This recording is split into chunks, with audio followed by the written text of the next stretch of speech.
जरा सोचो, अचानक से तुम्हारे अंदर ताकत आ जाए दीवारों के आर पार जाने की। कुछ ऐसा ही होता है कैशा के साथ। ये कहानी है कैशा नाम के एक लड़के की जो अपने अंकल के साथ जादू दिखाया करता था। वो अपने दोस्त के साथ किराए के एक कमरे में रहता था और उसकी मालकिन काफी बार उसे किराया देने को कह चुकी थी। उसे अपने अंकल से भी जादू ठीक से न दिखाने के लिए डांट फटकार पड़ती रहती थी। कुल मिलाकर उसकी जिंदगी बेकार ही चल रही थी। एक रात शो के बाद उसने एलिसिया नाम की एक खूबसूरत रिपोर्टर को देखा। उसकी सुंदरता देखकर उसकी आंखें बस वहीं टिकी रह गई, लेकिन उसके अंकल ने उसे डांटकर बाहर भगा दिया। एलिसिया ने बाद में कैशा से मिलकर उसके जादू के बारे में बात की, क्योंकि असल में वो जादू के बारे में एक आर्टिकल लिख रही थी। एक दिन एलिसिया अपने बॉयफ्रेंड के साथ उनका शो देखने आ गई। उसे किसी और लड़के के साथ देखकर कैशा के तो दिल के अरमान आंसुओं में बह गए। जादू में उसका ध्यान लगा नहीं और पूरे शो की ऐसी तैसी हो गई। फिर उसके अंकल ने एलिसिया को इंसान काटने वाला जादू दिखाने के लिए बुलाया, लेकिन उसकी बजाय उसका बॉयफ्रेंड ऊपर आ गया। उसे देखते ही कैसिया के तो दिल में कांटे चुभ रहे थे। वो तो उसके बॉयफ्रेंड को असलियत में काटने वाला था कि उसके अंकल ने जादू संभाला। बाद में अंकल ने उसकी इस खतरनाक बेवकूफी की वजह से उसे नौकरी से ही निकाल दिया। लेकिन कैशा का मानना था कि अगर गोलकीपर खड़ा हो तो क्या हम बॉल शूट भी ना करें। उसे कोई परवाह नहीं थी कि एलिसिया का बॉयफ्रेंड है, वो तो बस उसे पटाने में लग गया। उसे लगता था कि अगर वो अमीर और हैंडसम होता तो एलिसिया जरूर उसकी हो जाती, लेकिन ऐसी किस्मत उसकी थी नहीं। इसके बाद उसने चुपके एलिसिया और उसके बॉयफ्रेंड का पीछा किया, लेकिन उनके घर में तो बेहद टाइट सिक्योरिटी थी। कैशा हताश होकर नीचे ही सिगरेट पीने बैठ गया। अचानक एक भिखारी आया और उसकी सिगरेट जला दी। फिर उसने कैशा से $20 उधार मांग लिए। इसके बदले उसने कैशा की कोई भी इच्छा पूरी करने का वादा किया। कैशा बहुत निराश था, इसलिए उसे कोई फर्क नहीं पड़ा कि ये भिखारी क्या बक रहा है। उसने उसे $20 दे दिए, लेकिन उसी वक्त भिखारी अचानक से गायब हो गया। कैशा हैरान होकर खड़ा हुआ और अपने आप जादू से दरवाजे के आर पार हो गया। इसके बाद हमने देखा कि अगली सुबह उसके अंकल ने उसे कॉल करके वापस काम पर बुला लिया, क्योंकि वो अकेले कुछ संभाल नहीं पा रहा था। कैशा नींद में ही उठा और उसने जमीन पर पड़े ढेर सारे डॉलर्स पर ध्यान ही नहीं दिया। उसे तो ये भी एहसास नहीं हुआ कि वो दरवाजे के आर पार होकर जा रहा था। तभी उसने खबर सुनी कि एक बैंक में चोरी हो गई है और वहाँ किसी के भी घुसने का कोई सुराग नहीं मिला था। तब जाकर कैशा को याद आया कि पिछली रात आखिर हुआ क्या था। उस दरवाजे के अंदर घुसकर वो हैरान रह गया। उसे लगा कि ये सब एक सपना है, इसलिए उसने चेक करने के लिए अपने सर पर एक ईंट दे मारी, लेकिन उसे कोई चोट नहीं आई। अब ये साफ था कि उसे दरवाजे दीवारों में से आर पार होने की सुपर पावर मिल गई है। इसके बाद वो गलती से एक बच्चे के कमरे में पहुंच गया जो बीमार था। बच्चे ने कहा कि वो अंतरिक्ष में जाना चाहता है और वो ये भी जानना चाहता था कि कैशा अंदर कैसे आया। लेकिन कैशा के सर पर तो बस एलिसिया की धुन सवार थी। उसने अपनी शक्तियों से ऊपर जाने का फैसला किया। कहीं लोग म्यूजिक बना रहे थे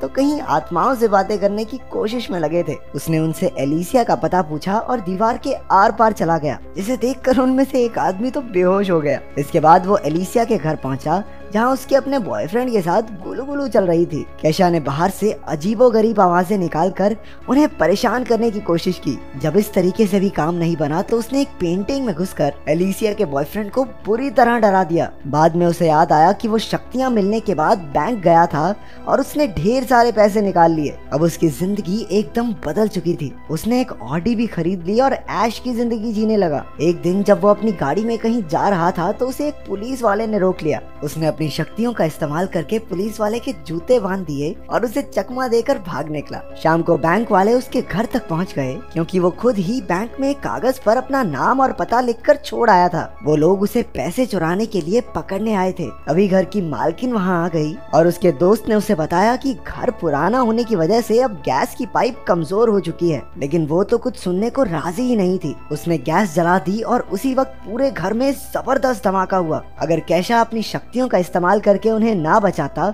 तो सब के सब जलकर खाक हो गए होते। इसके बाद कैशा और उसका दोस्त एक बड़े घर में रहने लगे। अब कैशा की बाकी लड़कियों से मिलकर जिंदगी के मजे लूटने की बारी थी, लेकिन जैसे ही उसने अपनी सॉक्स निकाली वो एक ही झटके में पूरी बिल्डिंग से नीचे जा गिरा। क्योंकि कैशा ने धमाके में उन बैंक ऑफिसर्स की भी जान बचाई थी, इसलिए उसका एहसान चुकाने के लिए उन्होंने उसे चोरी के केस में बचा लिया। आखिरकार अब उसकी सारी प्रॉब्लम्स खत्म हो चुकी थी। अब वो फिर से एलिसिया से मिलने पहुंचा। उसने देखा कि वो किसी बात पर अपने बॉयफ्रेंड से झगड़ रही थी। कैशा ने दीवार में से निकलकर उनकी सारी बातें सुन ली और उसे समझ आ गया था कि कैशा को कैसा बॉयफ्रेंड चाहिए। अब वो उसका दिल जीतने की कोशिश में लग गया। खैर उस भिखारी ने उसे शक्तियाँ अच्छे कामों के लिए दी थी, लेकिन लड़की पटाना भी अच्छा ही काम है। अगले दिन उसने एलिसिया की फेवरेट गाड़ी पॉश खरीद ली और हाथों में फूल लेकर एलिसिया के बाहर आने का इंतजार करने लगा। उसके आते ही कैशा ने अपने प्यार का इजहार कर दिया, लेकिन एलिसिया को ऑफिस के लिए बहुत देरी हो रही थी, इसलिए वो कैशा की बात को अनसुना करके उसकी गाड़ी में बैठकर उसके साथ चल दी। उसके बॉस ने उसे लेट होने पर खूब डांटा और कैशा ने भी ये सब देख लिया। जब एलिसिया के बॉस की नजर कैशा पर पड़ी तो वो डर के मारे अपने घुटनों पर बैठ गया। कैशा की वजह से एलिसिया को एक इंटरनेशनल लेवल की न्यूज कवर करने का मौका भी मिल गया। एलिसिया ने कैशा को $200 देकर फटाफट वहां तक पहुंचाने को कहा। वो तो मीडिया पास दिखाकर अंदर चली गई, लेकिन कैशा को सिक्योरिटी वालों ने पकड़ लिया। लेकिन उसे भला कौन रोक सकता है। वो अपनी शक्तियों का इस्तेमाल करके दीवार के पार चला गया। वो अंदर जाकर एलिसिया का पीछा करने लगा। अंदर एलिसिया आइसलैंड के प्रधानमंत्री से मिली और उसे उनका इंटरव्यू लेने का मौका भी मिला। वो खुशी के मारे पागल सी हो गई थी और उसने एक्साइटमेंट में कैशा को किस कर दिया। कैशा को अपनी किस्मत पर विश्वास ही नहीं हो रहा था। उसके यूं अचानक से किस करने पर कैशा बिल्कुल हक्का बक्का रह गया। अब उसे एलिसिया के साथ जिंदगी बिताने के सपने दिखाई देने लगे थे, लेकिन एलिसिया ने एक ही पल में उसके सारे सपने चकनाचूर कर दिए। उसने कहा कि उसे कैशा में कोई दिलचस्पी नहीं है। उस बेचारे का दिल एक बार फिर से टूट गया, लेकिन एलिसिया के मना करने के बाद भी उसने उसका पीछा नहीं छोड़ा। उसके करीब आने के चक्कर में कैशा उसके ऑफिस में आ पहुंचा और दीवार के पीछे छुपकर उसे छूने लगा। वो छिपकर एलिसिया को किस करना चाहता था, लेकिन अचानक वहाँ कोई दूसरा आदमी आ गया और कैशा का निशाना चूक गया। कैशा की ही वजह से एलिसिया के बॉस ने उसे एडिटर इन चीफ की नौकरी ऑफर की। उसने ये सब इसलिए किया क्योंकि गाड़ी में एलिसिया ने बताया था कि एक दिन उसके आर्टिकल्स पूरी दुनिया पढ़ेगी और एडिटर इन चीफ बनना उसका सपना है। लेकिन इतनी कोशिशों के बाद भी एलिसिया उससे इम्प्रेस नहीं हुई। वो अब भी अपने बॉयफ्रेंड को ही चाहती थी, जिससे बेचारे कैशा का दिल टूट गया। अब वो दिल टूटा आशिक बनकर उस बीमार बच्चे के साथ ही टाइम पास करने लगा। उसे पता चला कि उस बच्चे की माँ उसका अंतरिक्ष में जाने का सपना पूरा करने के लिए $1.5 लाख इकट्ठे कर रही है। कैशा ने बच्चे की बात पर ज्यादा ध्यान नहीं दिया और फिर से एलिसिया के कमरे में जा पहुंचा। एलिसिया और उसका बॉयफ्रेंड पहले ही सो चुके थे। एलिसिया ने उसे दीवार में से घुसते देखा और उसे लगा कि वो एक सपना देख रही है। कैशा ने भी मौके पर चौका मार दिया और उसे साथ लेकर दीवार के पार हो गया। फिर वो दोनों एक ट्रेन की छत में कूदकर अंदर आ गए। दोनों ने यूं ही मस्ती करते हुए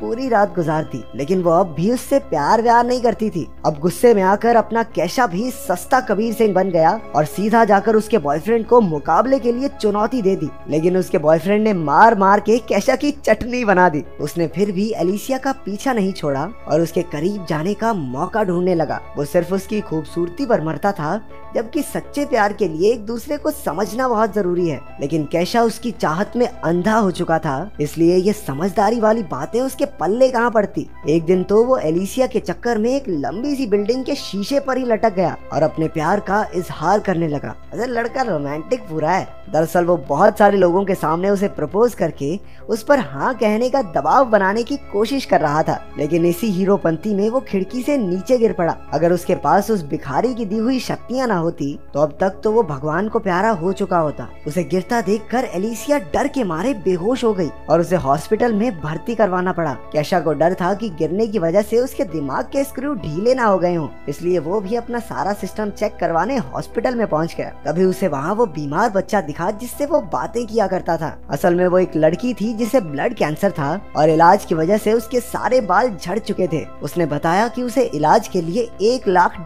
चाहिए और अब तक उसके पास सिर्फ $50 ही इकट्ठा हुए थे। उसकी परेशानी समझकर कैशा को एहसास हुआ कि उसे अपनी शक्तियों का इस्तेमाल लड़कियां पटाने के लिए नहीं, लोगों को बचाने के लिए करना चाहिए। इसके बाद उसका दिल पिघल गया और उसने अपने सारे पैसे उस लड़की को दान कर दिए। एलिसिया को जब इस बारे में पता चला तो वो बेहद खुश हुई। उसके लिए लड़के का सुंदर या अमीर होना जरूरी नहीं था, जरूरी ये था कि लड़का दिल का अच्छा हो। कैशा की अच्छाई से इम्प्रेस होकर वो जल्दी से उससे मिलने पहुंची। अब तक उस भिखारी ने कैशा की सुपर पावर भी वापस ले ली थी, क्योंकि अब उसकी सब सबसे बड़ी इच्छा पूरी हो चुकी थी। अब एलिसिया उसे चाहने लगी थी। इसके बाद वो भिखारी किसी और को ढूंढने लगा जिससे वो $20 उधार ले सके।